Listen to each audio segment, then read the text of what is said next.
Star Wars Battlefront 2 was so hated that just weeks after its launch, over 15 governments launched full-scale gambling investigations. EA was forced into public apology and led to the most downvoted comment in Reddit history. What was initially marketed as the greatest Star Wars experience ever turned out to be a $60 slot machine disguised as a AAA shooter, where unlocking heroes felt more like gambling than playing a video game. But what if I told you that the same game that changed how the entire gaming industry viewed loot boxes, microtransactions, and greed from developers also somehow pulled off the biggest comeback in gaming history? But to understand how it got that bad, we have to rewind back to where it all started.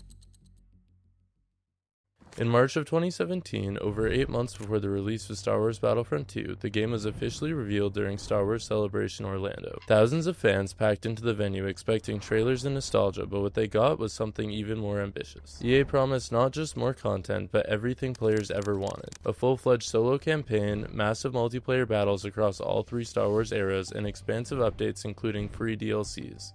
New essential Star Wars story. Multiplayer across all 3 Star Wars eras. Space battles, split screen co-op, and free content that will keep us playing together for years to come. The crowd erupted, and trailers soared to over 20 million views overnight, and for a moment it felt like Star Wars Battlefront 2 might be the ultimate sequel and reboot to the originals. But behind the applause and cinematic trailers, there was something EA didn't tell you. A decision that would enrage millions of players and trigger global backlash unlike anything the gaming world had seen. EA was notorious for pushing the limits of monetization and had a reputation that made players nervous for a good reason. This was the same company that once charged $5 for ammo reloads in Dead Space 3 and turned FIFA's Ultimate Team into a pay-to-win casino, and that somehow managed to ruin the SimCity reboot by requiring an always online connection that didn't even work on launch day, not to mention the numerous other games EA has ruined. So although all the trailers promised free DLCs and no season pass, some players couldn't help but wonder, what was the catch? Well, fans were gonna find out soon.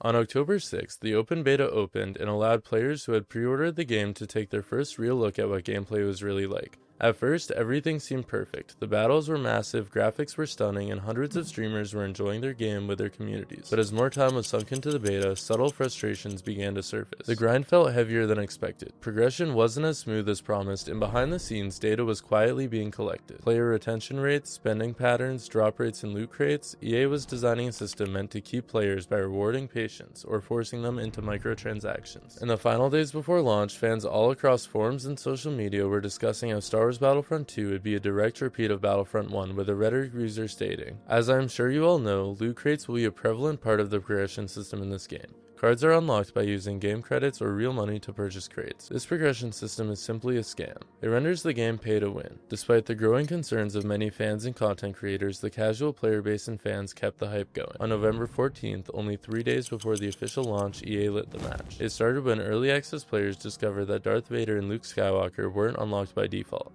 In fact, they were locked behind a lengthy grind, not a few hours, not for a few matches, but for a few hundred hours. This caused the community to explode, with screenshots of grind requirements flooding Reddit as well as YouTubers began calling it out. But it wasn't until one EA representative responded to a frustrated post with the now infamous line, "The intent is to provide players with a sense of pride and accomplishment for unlocking different heroes." That was his response to a Reddit user stating, "This is a joke. I'll be contacting EA support for a refund. I can't even play Darth Vader. This age of microtransactions has gone way too far. Leave it to EA though to stretch the boundaries." That single sentence became the most downvoted comment in Reddit history. Over 600,000 downvotes in just a few hours. It was the final spark. What had once been a quiet frustration now turned into outright rage by fans, because over the next few days the controversy would escalate far beyond gaming. It would become the target of international media, lawsuits, and even governmental investigations. What initially started as a Reddit meltdown quickly escalated into a global affair, something that EA had never expected.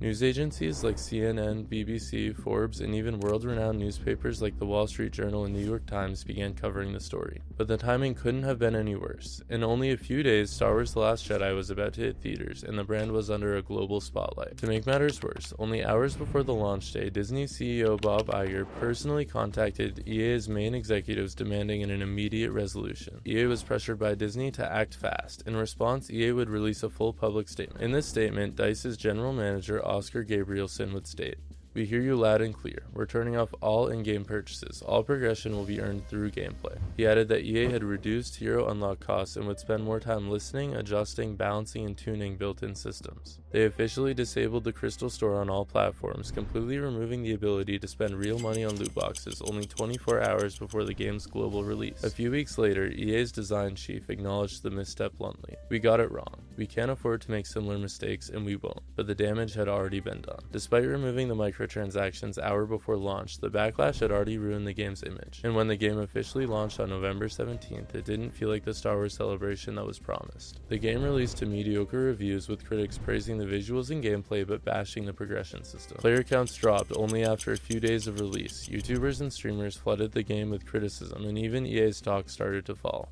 But what happened next was unexpected. Most fans assumed that EA and DICE were going to abandon the game and move on from the disaster to focus on their next project, but they didn't. Normally, EA pulls support for dead games, and developers are reassigned, just like when Mass Effect Andromeda was scrapped after poor reception and games like Anthem, claimed to be EA's Destiny killer, was abandoned after its disastrous launch. So players assumed Battlefront 2 would be no different, but something strange happened. In weeks after launch, despite the notoriously low player counts and damage control, the developers kept working. They began releasing small updates, bug fixes, UI changes, and even balance adjustments. Then, in March of 2018, over 4 months after launch, EA rolled out a complete overhaul of the progression system. Loot boxes were no longer needed for progression and were tied to gameplay advantages. Star cards were removed from paid crates and progression became entirely linear. For the first time, fans saw a glimpse of the Battlefront 2 that actually resembled what had been promised before launch. In April, they continued the hype, where hundreds of cosmetics were added to the game through an in-game currency called appearances. Skins for heroes, clones, and troopers that could be unlocked through gameplay or purchased with crystals, but this time only for cosmetics, no pay to win. Only a few months later, EA made the biggest change of them all. EA was slowly teasing a big update through 2018, with developers responding to fans more directly on social media, hinting at a game-changing update. Fans had been begging for this update since day one, and EA finally delivered. The release of the Clone Wars era marked the start of what many fans call the redemption arc of Battlefront 2. Player counts began to soar, and many major YouTubers who had once hated the game started constantly posting about it. The update added iconic locations such as Geonosis, heroes like General Grievous and Obi-Wan, not to mention for the first time ever, fans were able to experience large-scale battles around the Clone Wars. This update wasn't just a patch, it was the start of something amazing. Battlefront 2 is no longer just a pay-to-win cash grab, it had become one of the most loved and requested Star Wars shooters in history. Developers noticed the comeback, hosting Q&As, responding directly to fans, and treating the community like a partner instead of a product. But although these changes brought some hype back, player counts and revenue still suffered due to the initial launch, skewing the perception of the game for the large majority of people. EA's investor reports acknowledged that Battlefront 2 had underperformed financially, and compared to other shooters at the time, its initial sales momentum had completely halted. And the addition of more Clone Wars era heroes like Anakin Skywalker and Count Dooku saw a small resurgence to the player count. But just as the game was finally gaining momentum, everything stopped. In April 2020, only 3.5 years after the official release of the game, EA announced that support from Battlefront 2 would officially end. No warning, no follow-up roadmap, no final wave of contact, just a single blog post confirming that the Scarif update would be the last. To the community, this was a betrayal that felt all too familiar, the EA loop. After years of updates and turning Battlefront 2 into the game it was meant to be, EA pulled the plug while the player base was thriving. Despite the massive turnaround after the initial flop, the reality is that Battlefront 2 is still considered a financial underperformer for EA, with their quarterly earnings showing that the game never recovered from its rocky launch. Even after all the new content and fan support, Battlefront 2 was still unable to make a comeback, but this didn't mean the game was dead. Even without updates, from 2020 to 2024, many fans stuck around, and modders began pushing the game further than anyone expected, introducing mods such as Darth Revan, the Mandalorian, and even full-on supremacy maps with modded character support. Players who had once given up on the game were reinstalling it just to see what the community had done in the absence of EA. Even content creators who once hated the game were now reinvesting in it with a fresh outlook. And just as the community was settling into this momentum, in April 2025, Andor arrived. The show was immediately loved worldwide. It swept the Emmys and won the Best Drama at the Golden Globe. It was nominated for over 15 awards, tying with the most nominated Star Wars production ever.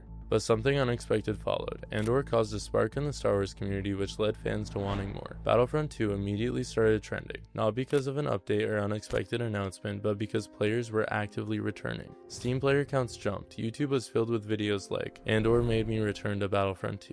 Star Wars Battlefront 2 is breaking records, and Battlefront 2 is so bad." The player count suddenly peaked, with over 10k on Steam in the first week, and then over 40,000 concurrent players only a few weeks later. EA would then suddenly discount discount the game to $4 on all platforms, and overnight millions of new and old players would join and servers would be flooded again. EA would even release a small patch sending fans into a frenzy, starting the entire Battlefront 3 hype that you have probably seen. Although Battlefront 2 was designed to be a cash grab, it became a love sequel, and now 5 years after support officially ended, it's thriving. Whether or not we ever see Battlefront 3 is still a question, but what's undeniable is that Star Wars Battlefront 2 is still very much alive.